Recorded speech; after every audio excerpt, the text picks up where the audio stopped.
নমস্কার দর্শকবৃন্দ। পিএফে 8.25% সুদে সায় কেন্দ্রের সাম্প্রতিক প্রকাশিত এই প্রতিবেদনটি আমরা বিস্তারিত জেনে নেব। লোকসভা ভোট ঘোষণার আগে গত ফেব্রুয়ারি মাসে 2023-24 অর্থবর্ষের জন্য তাদের 6.5 কোটি সদস্যকে খুশির খবর শুনিয়েছিলেন এমপ্লয়িজ প্রভিডেন্ট ফান্ড কর্তৃপক্ষ।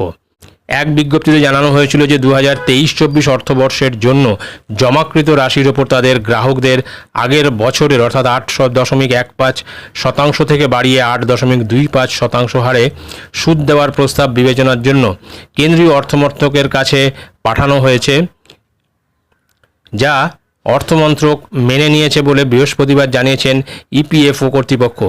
উল্লেখ্য, গত 3 বছরের মধ্যে পিএফের সুদের এই হার সর্বোচ্চ। এর আগে 21-22 এবং 22-23 অর্থবর্ষের জন্য সুদের হার ছিল যথাক্রমে 8.10 এবং 8.15।